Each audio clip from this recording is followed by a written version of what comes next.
मूसा अलैहिस्सलाम ने पूछा, या अल्लाह जब तू नाराज होता है हमें कैसे पता चले कि तो आजकल अपने बंदों से नाराज है। तो अल्लाह ताला ने फरमाया, जब मैं नाराज होता हूँ हुकूमत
सब्र कर और माफ कर। मेरे भाई बहनों, मेरे रब की कसम, जैसे ये है ना, वजअलना मिनल माइ कुल्ल शैइन हय्यिन अफला युमिनून, अल्लाह ने हर जानदार का लाजमी जुज पानी बनाया। पानी निकाल दो तो आदमी मर जाता, डिहाइड्रेशन से मौत वाक़ई हो जाती। हर जानदार का लाजमी जुज पानी। दीन की तमाम सिफात का लाजमी जुज सब्र। सब्र निकाल दो तो सारा दीन कचरा बन जाता। सब्र निकाल दो तो मेरे नबी ने फरमाया, ईमान क्या है? सब्र करो, माफ करो। माफ वही करेगा जो सब्र करेगा। जिसे सब्र नहीं आता उसे माफ करना भी नहीं आता। तो ईमान क़यामत के दिन ऐलान होगा, सब्र वाले खड़े हो जाओ। थोड़ी सी जमात खड़ी होगी, बल्कि चलो जन्नत में जाओ। उनको अल्लाह बगैर हिसाब के जन्नत में डाल देगा। जब आप सब्र करते हैं तो एक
देते अपने बस से दाग। खाना खाने बैठो, नैपकिन, ये देखो अभी नैपकिन पड़े हुए रखो, अगू रखो थोड़े चोले तो कोई सालाना ढह पवे, ठीक, ये तो फिर भी धुल जाएगा।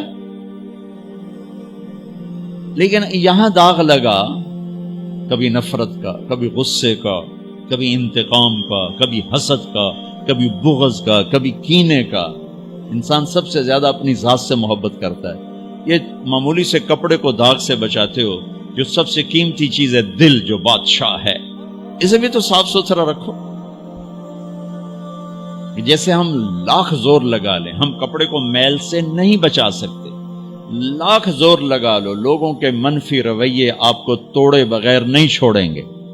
लिहाजा क्या करो, नबी वाला माफ करो, माफ करो, दिल को साफ करो, दिल को साफ करो, दिल को साफ करो, सब्र करो, माफ करो। मेरे नबी ने फरमाया, मेरे बेटे अनस, एक बहुत बड़ी सुन्नत बताऊं, बहुत बड़ी सुन्नत। दाढ़ी सुन्नत है, पगड़ी सुन्नत है, सफेद लिबास सुन्नत है।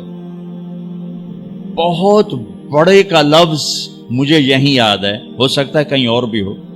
मेरे बेटे अनस, एक बहुत बड़ी सुन्नत, अगर तो ये सुन्नत पे अमल कर गए,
में कोई नहीं, ना कोई माफ करना जानता है, ना कोई सब्र करना जानता।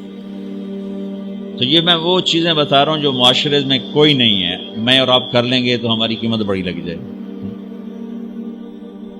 तो इस्लाम की इब्तिदा भी बता दी, इंतहा भी बता दी, ईमान की इब्तिदा भी बता दी, इंतहा भी बता दी। ये शुरू होता है इबादात से, अकायद से, और मुकम्मल होता है अखलाक पर, दरगुजर पर, अखलाक की तमाम सिफात पर।